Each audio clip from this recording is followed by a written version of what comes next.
আসসালামু আলাইকুম।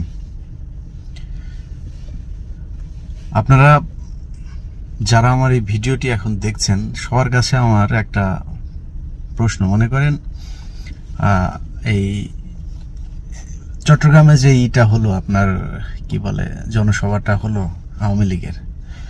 তো এই জনসভায় মনে করেন খালেদা জিয়া গিয়েছে। এই জনসভায় খালেদা জিয়া গিয়ে তারপরে বক্তব্য রাখছেন। তো খালেদা জিয়া কি বক্তব্য রাখতেন? ধরেন এই মুহূর্তে বাংলাদেশের প্রতিটা মানুষের প্রধান চাওয়া কি? আমাদের দেশে বিএনপি বলেন, আওয়ামী লীগ বলেন, আমি বলেন, আমরা বলেন, আমরা সবাই কিন্তু জন্মগতভাবেই চোর।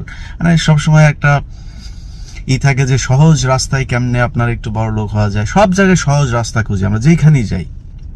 এই আমেরিকাতে এসেও আপনার দেখছি অনেক চোর বাটপার, এগুলো আপনার এই মানুষের ক্রেডিট কার্ড জালিয়াতি করে এখন বাড়িটারির মালিক হয়ে তারপরে ল ফার্ম ট্রাম দিয়া বসা। এখানে নানান মানুষের, এমন কোনো মানুষ নাই, শত শত মামলা, তার কাজই হয়েছে বসে বসে মামলা করা। তো এই যে আপনার মানে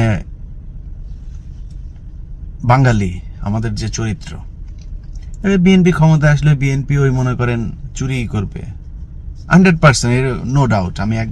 আমি কখনোই এই মানে অন্ধভাবে কারোর পক্ষে কথা বলি, কিন্তু বিএনপি আসলে চুরি করবে। এখন প্রশ্ন হচ্ছে বিএনপি আসলে কতটুকু চুরি করবে আর আওয়ামী লীগ কতটুকু চুরি করছে। যে কারণেই প্রতিটা মানুষের এখন চাওয়া একটা জিনিস, এবং এটাই হওয়া উচিত, সেটা হচ্ছে ধরেন বিএনপিকে যদি বলা হয় যে আগামী 20 বছরের জন্য বিএনপি ক্ষমতায় থাকবে, ধুসায়া মনে করেন দুর্নীতি করবে, যেটা আওয়ামী লীগ এখন করছে। আর আওয়ামী লীগ তো এখন মনে করে সারা জীবন ক্ষমতায় থাকবে। সো তারা মনে করেন বাপদাদার নাম ডুবায় একদম ইচ্ছা মতো করতেছে চুরি। যে কারণে সবার চাওয়া একটাই এখন, সেটা হচ্ছে ভোটটা দিতে হবে। যদি 5 বছর পরে আমার ক্ষমতা থেকে যাইতে হবে, এরপরে আরেক সরকার আসবে, তাইলে আর এত রেহানা, হাসিনা, জয় সব মিলা এত জামায়াতে আপনার চুরি করাটা সম্ভব হইতো না। তাহলে একটু সেন্সর থাকতো। এখন নাই, খালি মানুষের ভোট নাই, এই জন্যই। তো এই যে শেখ হাসিনা এখন ভোটবিহীন ক্ষমতায় আছে, খালেদা জিয়া যদি চট্টগ্রামের জনসভাটায় থাকতো, তাহলে কিন্তু ওইটাই বলতো যে আমরা ভোটের অধিকার, ভোটবিহীন কাউকে আমরা ক্ষমতায় থাকতে দিতে চাই না। তো শেখ হাসিনা গিয়া কিন্তু মানে বিএনপির পক্ষেই জনসভা করলেন।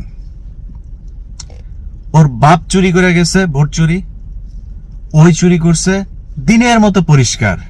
এর আগে অনেকবার আমি আমার ভিডিওতে বলছি, এই মহিলার সমস্যা করতো, ওরা তো পাগলা গারদে পাঠানো দরকার। ও যাইয়াই প্রথমেই ওই বলে যে ভোট ছাড়া কেউ ক্ষমতায় থাকতে পারবে না, ভোটটি চুরি করে ক্ষমতায় থাকার ইচ্ছা আওয়ামী লীগের নাই। আরে চোরের বাচ্চা চোর, তুই তো চুরি করে আসছিস, তুই ওইটা নিয়ে কথা বলিস কেন? এটা তুইও জানিস, তোর দলের সবচেয়ে কট্টর একটা আওয়ামী লীগের যে সেও জানে, তো তুই ভোট চুরি নিয়ে কথা বলিস কেন? তো তার কাজই হচ্ছে যা ভোট চুরি করা। তো সে যে বক্তব্য দিয়েছেন, এই দেশের মানুষ ভোট চোরকে কোনোদিনও মেনে নেবে না, তো এটা তো খালেদা জিয়ারই বক্তব্য, ওটা তো আমার বক্তব্য, আপনার বক্তব্য, বাংলাদেশের সব মানুষের বক্তব্য তো এটাই। তো শেখ হাসিনা নিজেই স্বীকার করছেন যে তিনি আর ক্ষমতা থাকতে পারবেন না, এবং জনগণ যে তারা জুতা মারবেন এটা তিনি বুঝতে পারছেন। যে কারণে তিনি নিজে থেকেই বলছেন যে ভোট চোরদের জনগণ মেনে নেবে না, এটা বুঝতে পেরেছেন উনি। তো আমি যারা বিএনপি, জামায়াত, তারপরে এই স্বৈরতন্ত্রের বিরুদ্ধে যারা আন্দোলন করছেন, ভিপি নূরের দল থেকে শুরু করে যারা যারা আছেন, তাদের মধ্যে ধরেন একটা মেসেজ দিতে চাই যে আওয়ামী লীগ এখন 10 তারিখ নিয়ে যে পরিমাণে আতঙ্ক, আপনি একটু চিন্তা করেন 2021 সাল, এখন এটা যদি 2021 সালে হইতো, তাহলে বিএনপির মহাসচিব থেকে শুরু করে তারেক রহমানও লন্ডন থেকে ধরে নেওয়া যাইত। এখন কি করছে? বিভিন্ন বাসায় বাসায় মনে করেন যে ওদের যাইতে হচ্ছে, কারণ এটা আপনার আমি দেখি আমার নেক্সট প্রোগ্রামে হয়তো আমি আমার ওই ডকুমেন্টগুলো দেখাবো। সেখানে পুলিশ হেডকোয়ার্টারের কিছু আপনার মানে ওদের ওই ডিসিদের কাছে পাঠানো একটা ইমেল, ওদের ইয়েতে ডিভাইসে পাঠানো একটা ছিল, সেখানে তাদের একটা ইনস্ট্রাকশন দেওয়া আছে যে বাই 7:30 মধ্যে তাদের প্রতিদিনের আপডেট তাদেরকে করতে হবে, আপনার কন্ট্রোল রুমকে জানাইতে হবে। তো এটা ওদের রুটিন ওয়ার্ক করে দেওয়া হয়েছে যে এটা করতে হবে, কিন্তু সেটা বাস্তবায়ন কতটুকু হচ্ছে? আওয়ামী লীগের অত শক্তি নাই যে বিএনপিকে এখন একদম সমলে উৎপাটন করে তারপরে এই জনসভা টভা সবকিছু পন্ডল করে দেবে, এই ক্ষমতা নাই। ওইটা তো করবে, এখন যতটুকু করছে অতটুকু তো করবে, কারণ ক্ষমতা ছাড়তে কে চায়? আমার কথা হচ্ছে এসব করে গদি টেকানো যাবে না। এবার মোটামুটি মানে আমি যতটুকু বুঝি আর কি, বহুদিন ধরে বলছে যে শেখ হাসিনা কবে যাবে এটার নির্দিষ্ট কোনো সময় বলা যাবে না। কালকে সকালে ওইটা শুনতে পারেন নাই, কিন্তু এখন পরিস্থিতি যা বলছে ইনশাল্লাহ সে টিকতে পারবে না। এর কারণ হচ্ছে বিএনপি অনেক আন্দোলন করবে, জামায়াত অনেক আন্দোলন করবে, ওইটা না, তার টাকা নাই, তারে চারিদিক থেকে চেপে ধরা হয়েছে। জাপানের মতো একটা মানে খুবই অরাজনৈতিক একটা ইমেজ যাদের মধ্যে আছে সারা পৃথিবীতেই, তারা পর্যন্ত শেখ হাসিনার বিরুদ্ধে কথা বলছে, তাদের সফর বাতিল করিয়েছে। অতএব এর কোনো জায়গায় এখন আর পাত্তা নাই। এক ইন্ডিয়া আছে, ইন্ডিয়া কোনোদিন টাকা দিয়ে তারপরে হাসিনার বিলিয়ন বিলিয়ন ডলারের বাজেট ঘাটতি, রিজার্ভ খালি করা, এগুলো করে ইন্ডিয়া তারা টেকায় রাখবে না। অতএব শেখ হাসিনা এখন শুধুমাত্র কারণ একটাই, সেটা হচ্ছে যে অর্থনৈতিক কারণে সে ক্ষমতায় থাকতে পারবে না, তাই তাকে ক্ষমতা ছাড়তে হবে। আপনারা যারা বাংলাদেশে এই সরকারের বিরুদ্ধে সরাসরি যুদ্ধ করছেন, তাদের কাছে আমার বক্তব্য একটাই, সেটা হচ্ছে শেখ হাসিনা শেষ মুহূর্তের হাকঢাক কিছু একটা দিবে, এটা কোনো বিষয় না, আপনারা চালায় যান, ইনশাল্লাহ সে থাকবে না, এটা মোটামুটি কনফার্ম। কিন্তু সাধারণ মানুষ যারা মনে করেন যে বিএনপি মার খাচ্ছে, বিএনপির নেতা কর্মীরা জেলে যাচ্ছে, তারাই আপনাদের কি করে দিবে, বিএনপির একা ঠেকা পড়ে নাই। স্যাংশন নিয়ে সারা বাংলাদেশ উত্তেজিত, আমেরিকায় স্যাংশন হয়ে যাচ্ছে, মানে আমেরিকা স্যাংশন দিচ্ছে, দেওয়ার আগেই মনে করেন যে আমাদের বাংলাদেশের যারা আপনার এই মানে ফেসবুকে যুদ্ধ চালিয়ে যায় আর কি, তো এরকম অনেকেই আছেন যে তারা কিনা আপনার ওই স্যাংশন এর নাম শুদ্ধ বলে দিচ্ছে।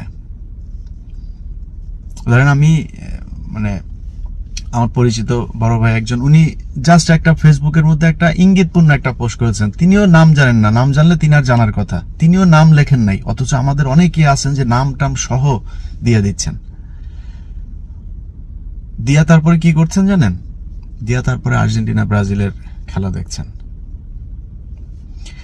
আপনি আমেরিকা আপনার স্যাংশন দিয়া তারপরে কারোর ক্ষমতায় নিয়ে আসবে, ওইটা আমেরিকার কাজ না, আমেরিকাটা করবেও না। অতএব আপনার পার্ট আপনি করেন। আর্জেন্টিনা ব্রাজিল নিয়ে খেলা নিয়ে আমি ঢাকা বিশ্ববিদ্যালয়ের যেটা দেখলাম যে ছবি, আজকে বলুক দ্রব্য মূল্য নিয়ে, তারপরে তখন তো রাত 1টা-2টা বাজে, ওই সময় তো হাজার হাজার লক্ষ লক্ষ মানুষ গিয়ে বসছেন। আজকে দ্রব্যমূল্যের জন্য দুপুরবেলা বলুক যে আসেন, দুপুরবেলা একটু আসেন, এই মানুষগুলো যাবে না। অতএব এখন অর্থনৈতিক যে ক্রাইসিস তৈরি হয়েছে, এটা যদি মানে এটা তো কিছু করার নাই, ওরা চুরি করছে তাই ওরা নিজের ফাঁদে নিজে পা দিয়েছে, এখানে আপনার কোনো অবদান নাই। কিন্তু যেহেতু বিপদে পড়েছে, অতএব শেষ ফিনিশিংটা আপনাকেও আপনার দায়িত্ব পালন করতে হবে। যে যেইখানে আছেন, আমি অদম, আমার শক্তি নাই সরাসরি তাদের সাথে মানে সংগ্রাম করা, লড়াই করা রাজপথে থেকে, যদি থাকতো তাহলে করতাম। আমার যখন আমি এটা দিয়ে আবার এটা মনে করার কিছু নাই যে আমি এখানে এসে বসে বসে, তারপরে শেখ মুজিব তো ইয়াতে আপনার জেলখানায় বসে পাকিস্তানে হুকা টানছে আর দেশ স্বাধীন করে ফেলছে, তো আমি আমেরিকায় বসে করলে সমস্যা, আমি তো তারপরে কথাটা তো শেখ মুজিব তো কথাও বলে নাই, বরং কথা যেটুকু বলছে সেটা হচ্ছে বাংলাদেশ কেন স্বাধীন হয়ে যাচ্ছে সেটা নিয়ে উনি খুব গভীর উদ্বেগ প্রকাশ করছেন একদিন আগে 15 তারিখেও। যখন ডিক্লেয়ার দিবে, ওরা যখন আত্মসমর্পণ করবে, তার আগে শেখ মুজিব ওই জেলখানা থেকে বের হয়ে তারপরে, ওটা ভিডিও সহ আছে, মানে আপনারা ইউটিউবে সার্চ করবেন। হ্যাঁ, তো পাকিস্তানের ওই সময় সেনাবাহিনীর এক অফিসার ওই বক্তব্য দিচ্ছেন আপনার পাকিস্তানের একটা ইয়েতে, টেলিভিশনে। তো এখন তা আমরা করলে সমস্যা কি? সে যদি ওইখানে বসে হুক্কা টাইনা যদি দেশ স্বাধীন করে ফেলতে হয়, তা আমরা করলে সমস্যা, আমরা করছি তো। আর আরেকটা কথা হচ্ছে যে আপনাদের পিতার যারা পুত্ররা আছেন, আমরা কিন্তু এত ঠান্ডা মাথায় থাকিনি ভাই। আমরা আমাদের দেশের ইতিহাস একটু জানা আসবেন, কারোর ভয় পাইনি কখনোই। তখন যেটা করার দরকার তখন সেটা করছি, এখনো করছি। তো বাংলাদেশের মানুষের কাছে অনুরোধ, সামনের যেই প্রতিটা সেকেন্ড খুব গুরুত্বপূর্ণ, খুব হিসাব করে। এই ব্রাজিল আর্জেন্টিনা না, আপনারা চেনেও না,